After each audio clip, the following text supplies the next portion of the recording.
Pasito de tango.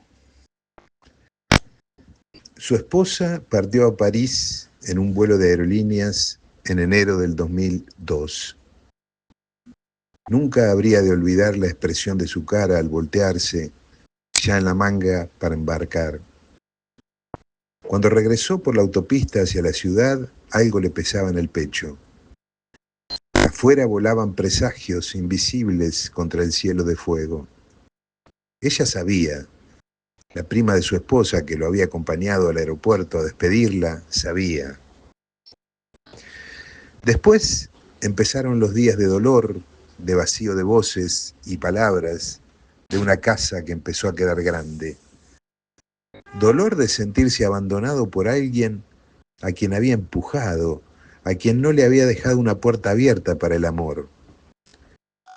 Solaz negro, verdad y mentira maridadas en el teatro de su pensamiento. Único espectador de un drama poco verosímil. ¿Qué había de auténtico en su mundo?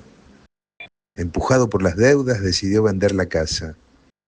El corralito, la crisis económica, el empobrecimiento general, el desconcierto, el miedo.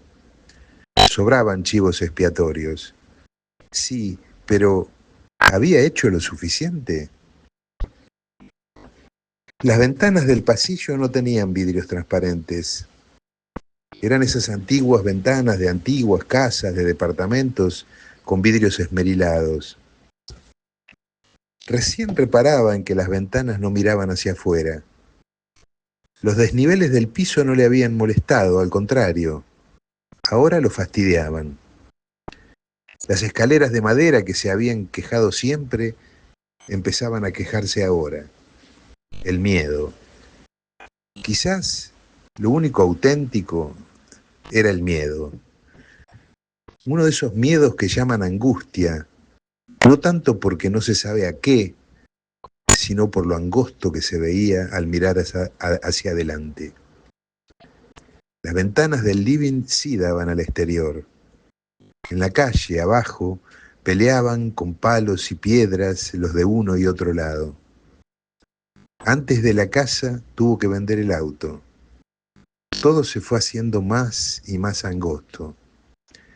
Desde la cocina, a través de un ventanuco, se veían los techos y las cúpulas del barrio de Congreso.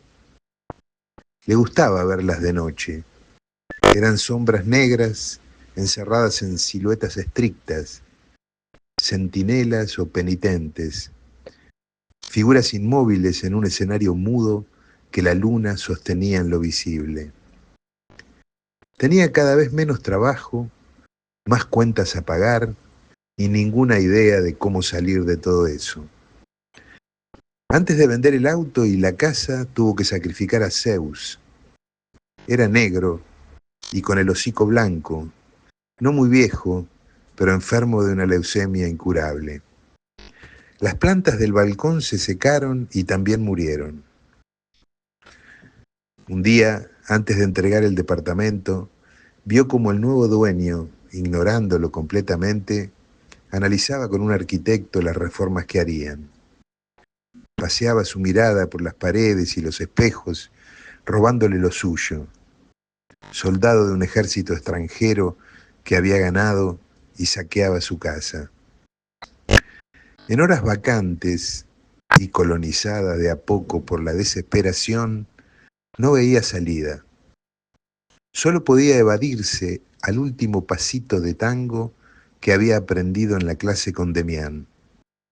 Duraba una nada y volvía la duda. ¿Cómo reconstruir su existencia? ¿Dónde iría a vivir una vez vendida la casa y después de pagar las deudas de la hipoteca, las tarjetas de crédito y el pagaré que su amiga abogada le había hecho firmar? ¿Cómo volver a tener ganas? Ganas de algo, no importaba qué. El desfiladero adelante se fue angostando más y más. Se dio cuenta con el paso de los días, sin embargo, de una cosa.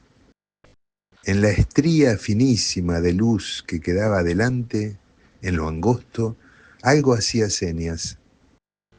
El último pasito de tango que había aprendido en la clase con Demián volvía a su mente. Al pasito no le importaba dónde él iría a vivir, de qué vivir, en qué cantera encontraría filones de ganas de vivir. Repotenciar el trabajo no era su asunto. Lo repasaba entonces con minuciosidad. Lo repetía una y otra vez en la memoria. El deseo de dominarlo era más fuerte que el miedo. Poco a poco, sin codazos, con la soberanía de lo que cree en sí mismo, el pasito fue ensanchando la luz. Él se dio cuenta, hasta donde podía reflexionar, de una cosa. Sus problemas no se resolvían, los habían dejado sin lugar, sin combustible para seguir oprimiéndolo. Todo estaba igual y nada era lo mismo.